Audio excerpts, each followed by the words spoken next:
Informasi Smart Drafting. Halo Sobat Drafter, selamat datang di Insting Informasi Smart Drafting. Perkenalkan, nama aku Salwa dan rekan aku Chandra. Kami akan membawakan informasi terkait membangun budaya menulis esai. Menurut Sutomo, esai adalah suatu uraian atau karangan pendek yang membahas mengenai permasalahan yang menarik perhatian untuk dipelajari atau diselidiki. Jenis penulisan ini, penulis mengutarakan gagasan, pikiran, cita-cita, dan sikap mengenai permasalahan tersebut.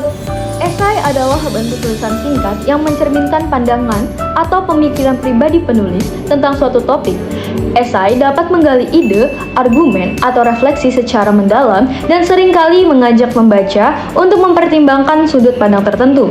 Selain itu, esai juga merupakan alat yang digunakan oleh penulis untuk mengungkapkan gagasannya secara personal sehingga bersifat subjektif dan argumentatif. Jumlah kata dalam esai bervariasi loh Sobat Drafter, mulai dari 500 hingga 5000 kata dengan rentang umumnya antara 1000 hingga 5000 kata. Dalam esai, penulis memiliki kebebasan untuk mengekspresikan pemikiran atau pandangan pribadinya tentang berbagai topik atau tema, termasuk pendidikan, politik, kesehatan, dan lainnya. Penulis biasanya mengawali esai dengan mengutarakan fakta-fakta terlebih dahulu sebelum menyampaikan pendapat pribadinya dengan bahasa yang mudah dipahami oleh pembaca. Sobat Drafter, tahu nggak sih elemen-elemen apa saja yang ada dalam esai?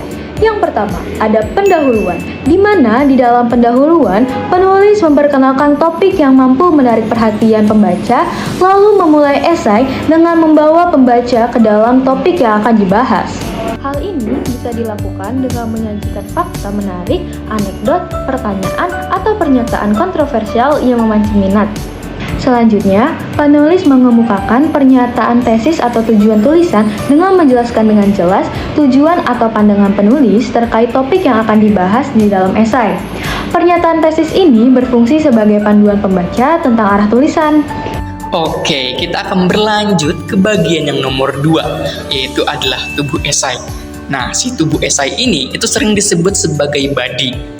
Di dalam tubuh esai, kita tuh harus menyajikan sebuah yang namanya ide, gagasan, ataupun pengalaman yang mana nantinya ini akan mendukung tesis kita. Dengan cara kita menjelaskan kembali, serta mengembangkan kembali poin-poin utama ataupun argumen utama kita.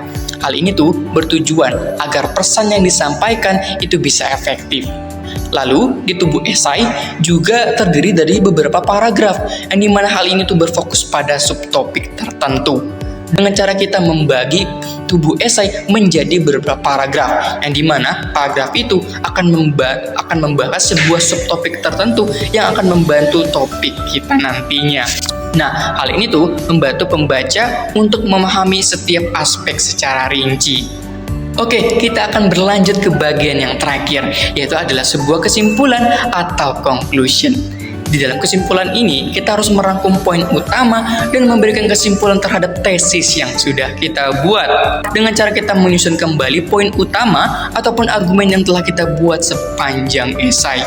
Hal ini tuh membantu pembaca untuk mengingat kembali apa inti dari pembahasan yang sedang kita sampaikan. Nah, di kesimpulan ini itu juga dapat berupa implikasi ataupun pertimbangan untuk masa depan. Dengan cara kita menyampaikan kesimpulan ataupun evaluasi hasil dari argumen kita. Hal ini juga mempertegas kira-kira di mana sih posisi penulis. Dan hal ini juga tentu saja menjadikan sebuah ide-ide untuk pertimbangan masa depan yang mana ini kita sudah analisis di sepanjang esai. Selanjutnya adalah jenis-jenis esai. Jadi, jenis-jenis esai yang kita bahas itu ada 5, yaitu naratif, deskriptif, persuasif, argumentatif, serta analitis. Yang pertama yaitu esai naratif. Nah, esai naratif ini itu menyoroti aspek personal dan juga kronologis dalam penyampaian ceritanya. Nah, di dalam esai naratif itu menciptakan sebuah koneksi emosional yang mana hal ini akan membantu pembaca terhadap peristiwa-peristiwa yang sedang terjadi. Yang kedua adalah esai deskriptif. Nah, esai deskriptif ini itu esai yang mengutamakan deskripsi yang kaya dan juga mendalam. Nah, esai deskriptif ini itu menciptakan sebuah pengalaman visual yang kuat bagi pembaca, memungkinkan mereka merasakan, melihat, ataupun membayangkan dengan jelas kira-kira apa sih yang sedang dibawakan. Lalu yang ketiga adalah esai argumentatif.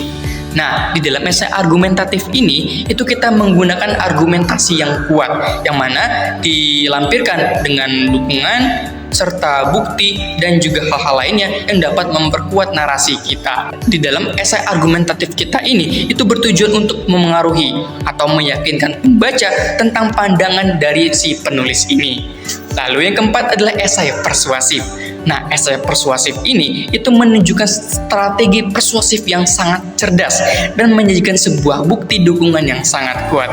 Esai persuasif ini itu bertujuan untuk membujuk pembaca agar menerima dan mendukung pandangan si penulis. Nah, yang terakhir itu adalah esai analitis.